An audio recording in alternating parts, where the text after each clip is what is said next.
So you got your hustle on with the hashish at a young age. It wasn't like a hustle. It was just like, 'cause we used to, astaghfirullah, we used to smoke hashish and things like that. So you just buy a little bit just to smoke and give some to your friends and that, just to make it back so you could buy a pair of trainers or buy more smoke and stuff like that. We were about 15 years old. Um, we'd sadly got involved in crime from a very young age, like 10 years old, 11 years old, because of shoplifting and things like that. Our parents that came from the South Asian community, we grew up 10 people in one house, in a terrace house. And that was kind of the norm for a lot of the South Asian community and also the Bayesian community. And that's because you had one big family, or I had multiple families in the same house? One big family. Yeah. South Asian families are very big families usually. Um, our parents are factory workers, minimum wage, but then also the family back home in the villages, they need to be looked after to a certain extent. So how far is a weekly pay packet gonna go? So some of the luxuries in life, like consoles and certain toys and going out for meals, we didn't do things like that. No one in my community did things like that because the money was used for necessities. So that kind of led us to stealing, basically, for little bits and pieces. So yeah, so it moved on to things like a bit more serious after that, if you understand what I mean. And what was your first arrest? My first arrest, actually, I was 13. I got arrested for, allegedly, I gave an older Asian guy a bag while he was burgling a house, and someone saw me giving him the bag. I was 13. I can't remember even if I gave him the bag, and I was arrested for that. But it was like so stupid. It was like a stripe because I was the first one from my group of friends to get arrested. And when I did get arrested, all my mates gathered in the corner and were like cheering as it's really strange. It's kind of sad when you look at it, yeah. Because that was looked as a praiseworthy thing. And if my kids, I wouldn't want my kids to, live in that environment, if you understand what I mean. So I got arrested. They asked me who the elder was. They were putting names to me, but I wouldn't tell them. I was quite stubborn. And my father couldn't speak English properly. So he couldn't understand what was going on in the police interview. And he was saying to me, "Oh, you better tell him, or when you get home, you're in trouble." And you know what I mean by that. But I was just stubborn. I was like, "No, I don't know who it is." And I was 13 years old. It got NFA'd and things like that. So yeah, that was the first time I got arrested. You knew to plead the fifth. Yeah, in the community we came from, you just don't do things like that, You get kicked out of school at 15, and then you move into selling more serious drugs. Yeah, I don't want to go into what it was and what it wasn't. This is when things became much more serious. So basically, the story of me selling drugs is quite a funny story. What happened was, when I got kicked out of school, my friends out of school, so I have no one to hang around with. So I started to hang around with the older lot, not older, like, so I was 15, they was about 18, 19. They were heavily involved in drug taking. They used to take drugs. But I had no one to hang around with, so I would hang around with them. And they would go around doing all sorts of crime. Anything and everything would go, and I would just tag along with them. So they would always say to me, because I never smoked, and one of the good thing about these elders were they were smoking harder drugs. One of the good things about the elders were, if they ever caught me smoking hard drugs, they would batter me. So they kind of kept me away from that, and I praise them for that to this day. So I would hang around with them just to get my hash and my weed, to make a £10, £20 or whatever. But these guys were really doing real crime. I don't want to go into it, but they were to make their money and whatever. So I would do my little hustles, make maybe £500 doing this, doing that, just anything kind of just to make a pound, basically. So what happened was, one of the elders, he ticked a lump of drugs off a London drug dealer. So just like to explain that for the American audience then, he got drugs on credit. On consignment, yeah. So I think the drugs were worth about £5,000. Like I said, I don't want to go into what it was, what it wasn't, but I'm sure we could use our imagination. But these guys were smokers. So they've come back, and the little firm of them, they just started smoking it. more than they were actually selling. So the guy he was from West London, who they got the consignment from, was quite a serious gangster. So I never saw it, but apparently came down in his 500 Benz with a gun. And he told the guy, look, you better pay me or I'm going to deal with you. So the guy had to pay him, you know. So he smoked most of the drugs. He doesn't have any money. He's got a couple of ounces left maybe. So he's turned to us and said, look, what can you put forward? I was like 15, maybe 15, maybe 16. I had a gold Indian chaps and a gold ring. Must have paid like, I don't know, £800-900 for it, which was quite a lot of money back then, you know. So he's my elder, I looked up to him, you know, and they had my back as well on the street. So I gave him the chain and stuff. His other friend got some money for his girl, and they raised the money and they paid the drug dealer back. But with the drugs he had left, I had a car that was broken down at the time. He asked me, could I store the drugs in the back of my car? Because as you probably know, with drugs, not everyone wants to store them. So I've put the drugs in the back of my boot. It was a broken down car parked up on the side of the road. And he would call me, bring this out, bring that out, bring this. But he's still doing the same thing.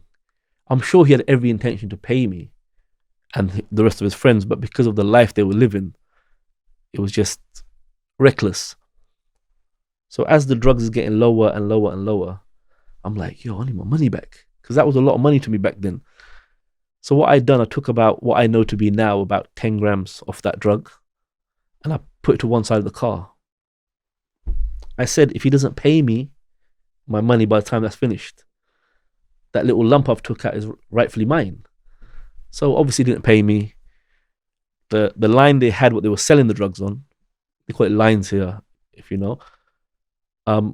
Once they've smoked all the drugs, they started robbing all the clients. Because they weren't drug dealers, they were just reckless guys on the road, you know. They were nice guys, but they just was caught up. So what I done, the line was there one day, I just took the line. There was one customer left on that line. And the lump of drugs I have, he slowly brought them off me over a period of 5 days, 6 days. And at that time, this certain product used to go for £100 a gram. So I made £1,000. And I was like shocked, like, yo, how fast it was, because I was always against this drug because I could see the damage it was doing to certain individuals. But when you're not used to having money and you get that type of money in 4 or 5 days. So my friend, who I call my Cody, he's my age. So he's with me every day. He's still at school, I think. He's with me every single day. So I said to him, look, I went to the garm shop for the first time, brought a Versace iceberg and things like that, you know, these stupid things. So what happened? But we have to re-up now. We have to reload. I don't know any drug dealers to reload from. So my mate, my Cody, who I call, he said to me, you know, we used to go and smoke at this girl's house. There used to be this West African guy there. And he used to always, my friend, he said he used to have a ball in his sock. And he felt that person had the drugs that I needed. So we had the girl's number, whose house he used to be at. We phoned the girl up, she gave the phone to him. I remember we were kids to him, he's a grown man. And I said, oh, I need an 8-ball. He hung up the phone on me because he's probably thinking, like, what are you going to do with an 8-ball? Because at that time, it wasn't usual for kids to be on the road like that, especially selling drugs. So the girl called me back because we knew the girl. She used to get our cigarettes for us because we couldn't get served from the shop. We were too young at 15 and 16. So I said, look, I want an 8-ball. I'm hustling and whatnot. So he met me. He gave me the 8-ball. Once he gave me the 8-ball, his product was very good. He was originally from London, so his product was very good. He wasn't a big drug dealer, but he could supply me. At that period in Reading, a lot of the people who were actually selling drugs also smoked drugs. The price of a gram was like £100. But when they're going to someone who smokes, he's not giving them a gram. He's probably giving them a 0.8 because he's taken something out of it. So me being young and not knowing no better, so when they would call me for a gram, I would give them a gram.